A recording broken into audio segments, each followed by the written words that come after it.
All right, come on, let's go. 1, 2, 3, 4. Okay. Well, a lot of strategy with 57 seconds left. We'll see if it can be utilized.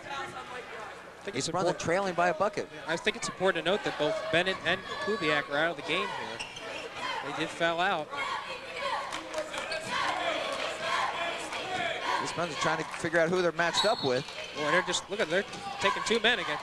Oh, mercy. No, he missed. Good block by Beck. Nebraska pulls it down. Boy, that was important. Nebraska got that out of the grasp, but it would have been Piscataway's possession. Reisner. Yes! 3 points. 48-47 with 40 seconds. Mike Reisner on a three-pointer. And Curtis Smith bringing up the ball against Brian Tenora right now. 30 seconds. They're going to call timeout, John. Timeout, Piscataway.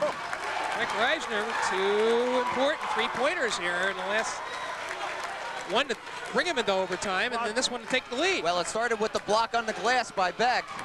The big block by Beck, no doubt about it. And another important sequence was down here. Andy Raska was almost tied up with the ball, and if he had been, it would have been Piscataway's ball, but he was able to get out of the grasp.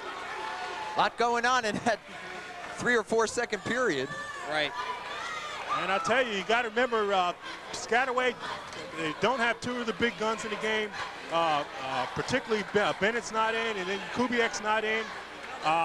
You got to believe that it's either Grant or Smith. It's probably going to be the guards. I doubt if Piscataway is going to give that ball up to put it in anybody else's hands. It's going to be either Grant or Smith that's going to put that ball up.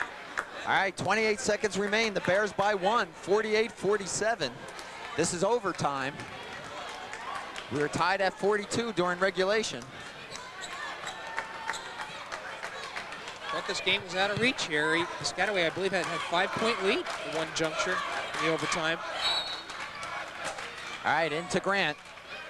25 seconds. Bill, I have to think that Grant's the man in charge here. And I think he wants that position.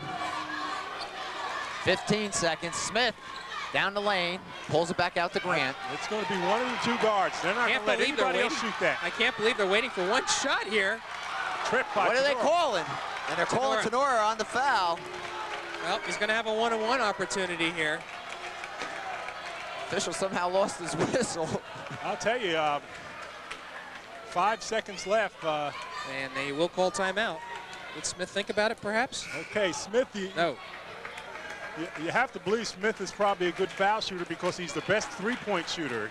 He's got 14 for the year, and he's a long-range shooter, so usually those guys have touch, so you have to believe that he shoots fouls rather well. And he's 1 for 1 from the line tonight. 48-47. And East Brunswick wants a timeout. I believe it's their last. They want to ice him, John. They want him to think about it, you know, so. I was thinking maybe they might call a timeout if he had made the first shot on the one-on-one. But well, still in all, I guess. Let's see what Bo has up. Okay, now we're going to our 5-man rebound. Going to our 5-man rebound. I want blocking out inside Michael and Dave. Andy, 3rd man on the lane, right? Varnell on the opposite side. RJ has the shooter, okay? RJ has the shooter. Now, if he makes them both, or if he only makes one, I want the ball pushed up to half court. If you do not see an opportunity from there, I want a timeout. You hear me? I want a timeout. Now, on the inbounds, I want Varnell taking it out, Mike screening with RJ. Mike screening with RJ. If you can't get it in, then we'll use the timeout, but we only got 1 left, right? Don't give him a second shot here, fellas. Don't give him a second one. 1, 2, 3, 4. Well, I stand corrected, Phil. I thought that was their last timeout. Okay, Bo seems to feel they have 1 more timeout. He wants it pushed up to half court. Well, it may be moot with 5 seconds, but we'll see. Here we go. Smith is at the line. Out of noise. Oh, and he ties it at 48. Just rolls around the rim and falls in.